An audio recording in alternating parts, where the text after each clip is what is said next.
Hi, this is Nick with some more woodworking. Just wanted to go over how to tram your machine in a quick little video. I'm not going to go too far in depth, but give you guys a little bit more of an idea of how and why to do it.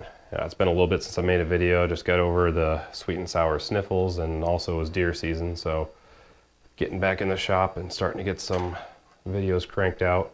Hopefully I have some new content for you guys soon. If you guys find anything informative about this, please like, share, and most importantly subscribe. Costs you nothing. It means a lot to me. Helps me out a ton. You guys have absolutely no idea. So, tramming your machine. I'm not an expert at this whatsoever. I have just gathered what stuff I've found around the internet and came to my own conclusions and found a way to do it, and it seemed to work. And it was cheap, effective, and hopefully it'll help you guys out. But the premise of tramming is, imagine this is your, not your spindle, but this is your router. But anyways, this is the end of your spindle here. And if this is your surfacing bit, you know, coming out real wide, tramming, from my understanding, is making sure that this is completely flat, not like this, not like this, or this, or this, with your wasteboard. So first, what you need to do is flatten your wasteboard. And when you flatten your wasteboard, if you do it in the, I believe it's a raster, it's a square configuration, you can see where you're out, and that'll help you. But you have to have it you have to have it flattened no matter what to be able to do this part. Because if this isn't flat with relation to your machine, you're not going to get good results. So first, before you do anything, get your flattening bit, flatten this. Even if it doesn't come out great, that's fine. I'll show you how we're going to get past that. This is just with the router. I don't know exactly. I mean, the same principles would apply if you have a spindle, but if you have a spindle, you're probably far above me and know a lot more than most people. So for your router, you want to make sure that this is as up and down as possible, and you don't want it to be way out of whack, or else you'll get lines. I think you can see them in this. See these lines here? That's because my router was out of whack like this. Instead of being perfectly flat, it was either like this or like this. So adjusting this guy over here, the first adjustment you want to make is from front to back. Don't worry about the side to side, but do the front to back first. And the tool that I use to do it is this guy. On Thingiverse, there's a file for it. You can also just use a regular block of wood, drill a hole, drill another hole. The only thing you want to make sure is that these things are snug, and this one's snug. It's not going to move. Even if it's not 100% parallel, as long as when you put it in this chuck, it will maintain its, like, even if it was like up like, obviously not this crazy, but up like this, if it did it all the way around perfectly, you're fine. You just don't want it to be different when you move it to different spots. So that's why it has these tightening areas here and one right here as well. And you're not really supposed to use this. They have I forget what the hell they're called. They're basically like little calipers. They cost money. I didn't feel like doing it. I'm not going to get 100%. I just want it good enough to where I really don't see these lines and things come out nice and smooth, because eventually I'm going to upgrade to a spindle, so I really don't care right now. A router is imperfect on its own. It's not really meant for these purposes, so I'm not going to spend a ton of money. But anyways, printed this guy. And the fastest way that I found to do this, and the cheapest way, chalking this guy up. Obviously, make sure you cut power to your router. And this guy here is just a 1/4 inch bit. I'm making sure that I'm not on the actual threads. I'm still on the flat part. It's tightened up there. This is just an old cheapo bit. I mean, it's still got life in it, but for this, I just left it here, you know, and I don't need it. And then this is just a bolt. That's actually one of these 1/4 thread bolts. I just put through there. The only thing I don't like about it is not really magnetized, so there's another way I'll show you in a little bit. It'd be better if this was magnetized, or able to be, like, have a magnet on it. So, get this guy, tighten him up. And you really don't want this to move.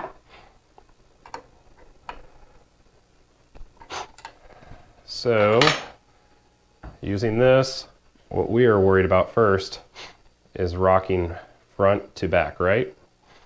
So what I did, I'm gonna move my spindle, move this guy. Be very, very careful, have things out of the way. Move it up towards me. Okay, so I'm gonna show you guys the processes. I'm not gonna undo this, what I already did, because I got mine exactly where I want it. But anyways, I use my block here. Really, any completely flat piece of metal would work. I mean, wood would work too, but you're not gonna hear, and I'll show you what that means here in a second. With this bolt, you have to make sure that it is within the plane of this, like as far as height goes, because we're going to be dropping it, and we don't want this to go through here before this hits here. So make sure that this is long enough. It could actually be even longer, that would be fine. You just have to see how much, there's a lot of things you got to play with as far as having access to this guy here, the one over here, these two here. So make sure your probe, so my probe here, I'll just undo it from here because I'm not going to do it this other way. I'll show you here in a little bit. But what I'm going to use is my probe for sound indication. So make sure your board is clear on both parts. When it goes back here, make sure it's nice and clear. So you need to be very, very delicate with this part. I'm going to drop this guy down, but you don't want to put any pressure on here, right? So we'll get it close. I'm going to go to the side, and we want it almost directly in line. So with this line, we're pretty much in line. So I'm going to drop it down really close and slow. Then I'll go to my slower speed.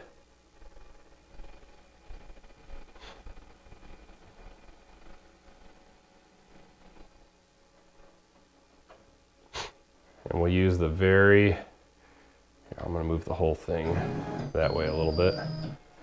So we'll use the very, very edge of this. And then when we go over here, we'll use the very, very edge on the other side, back over there.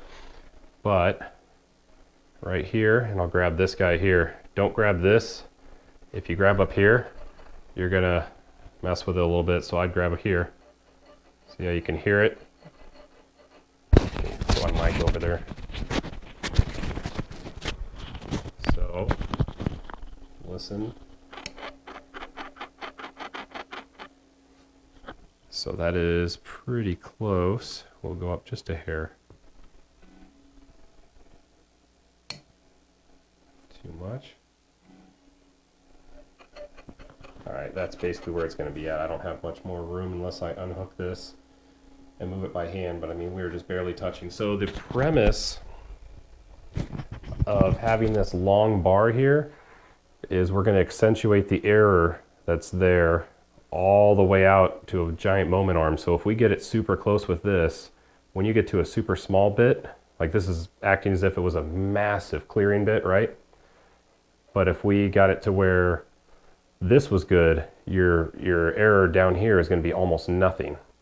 And for what we're doing, I would say that would be nothing. So I already got mine in pretty close, so we're not going to see much of an error, but I'll show you what would happen if we did have a big error. So you can hear that there.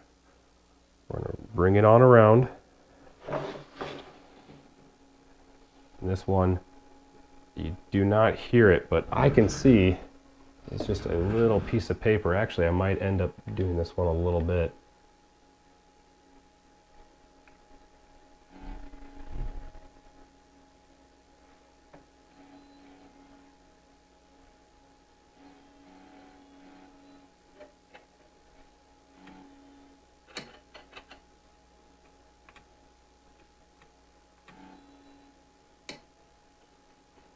And now it's just barely touching. I mean, the way that we can adjust this isn't exactly from front to back, isn't that great. That's why mine's not 100% on this way, but it is so damn close. I'm very, very content with it.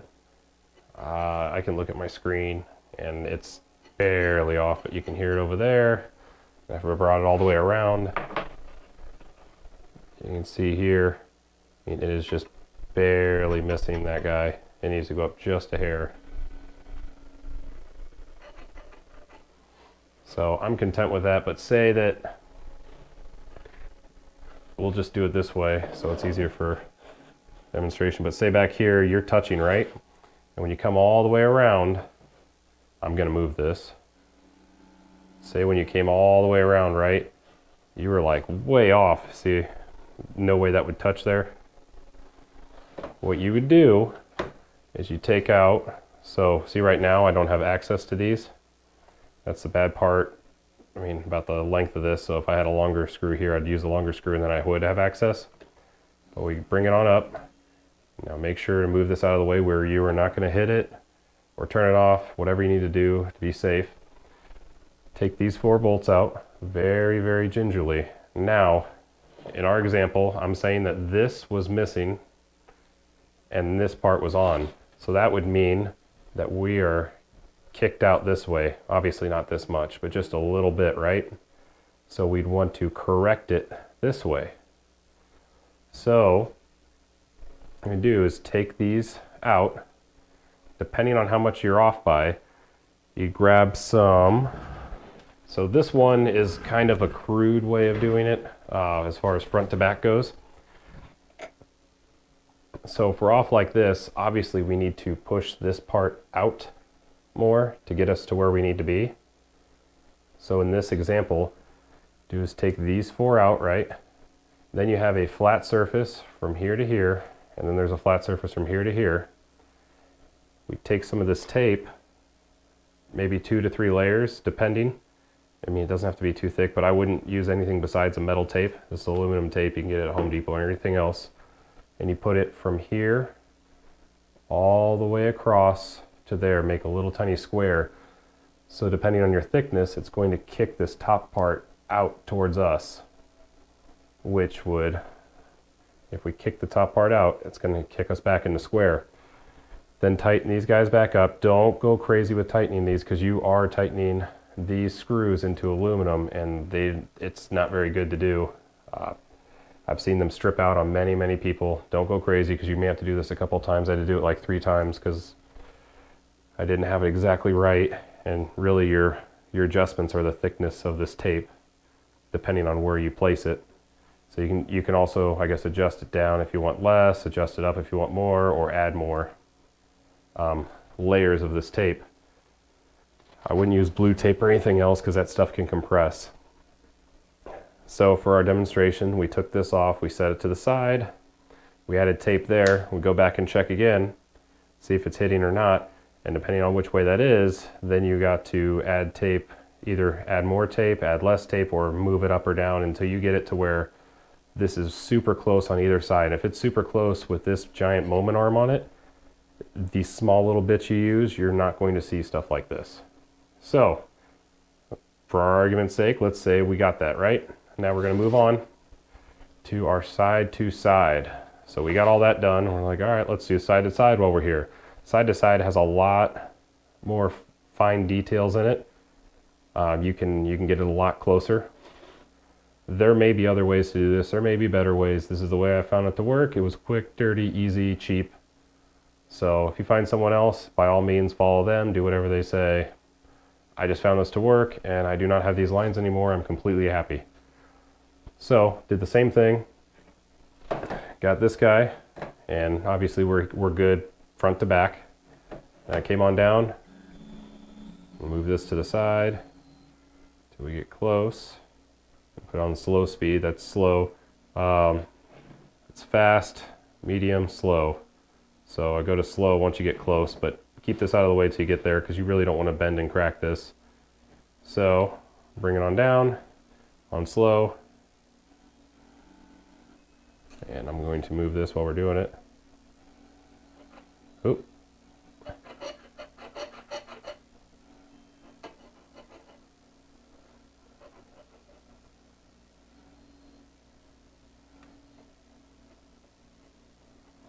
Okay, so that's barely touching now.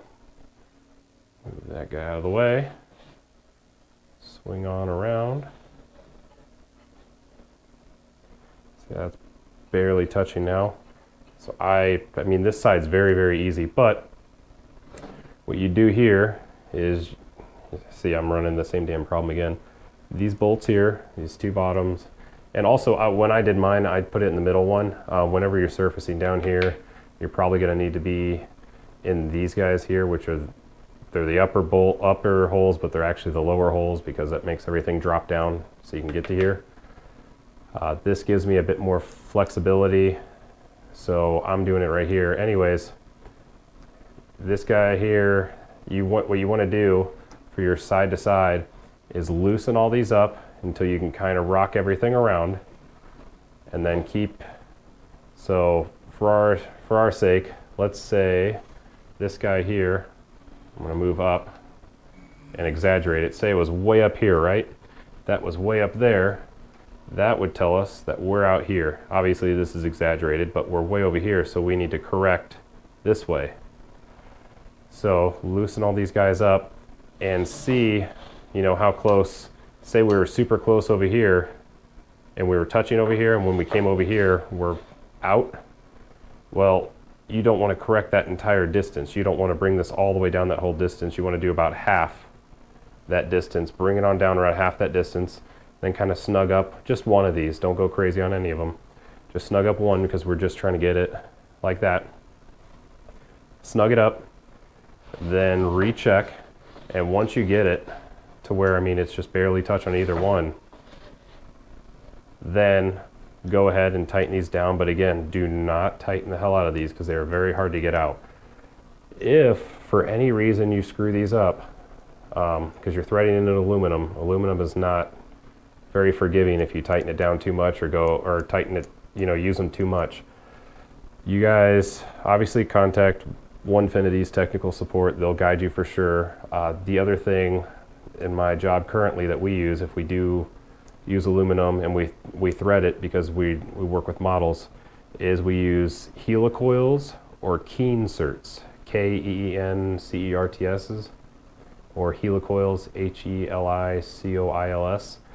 What those basically do is you would bore out that back hole a bit more and you hammer in this insert, and once you start screwing into it, it pushes out and it creates steel threads instead of using aluminum ones. And it'll help tremendously. We have that on some parts where they were tapped 70 years ago and we use them over and over and over again, and obviously we're not going to make a new part because it's too expensive. Those things hold up to ungodly amounts of force. So those are an option. I'm not telling you to use them. Obviously talk to technical support, see what they say, but these being in aluminum is very, very tricky and difficult, so be careful. Anyways, once you get this side to side, you also obviously front to back isn't going to move because it was adjusted with tape. You should be ready to go. After that, try planing something. See if you get these ridges. You shouldn't get them anymore, but if you do, repeat the same process. This was the way that I found it to be the most effective, cheapest, dirty, but it works. Hopefully this helped some of you guys out. If it did, please do like, share, definitely subscribe. Truly helps us. You have absolutely no idea how much it helps. It costs you nothing, just a click of a damn button. Again, this is Nick Zamora with Zamora Woodworking, and thanks again for your time, guys. Until the next one, talk to you later.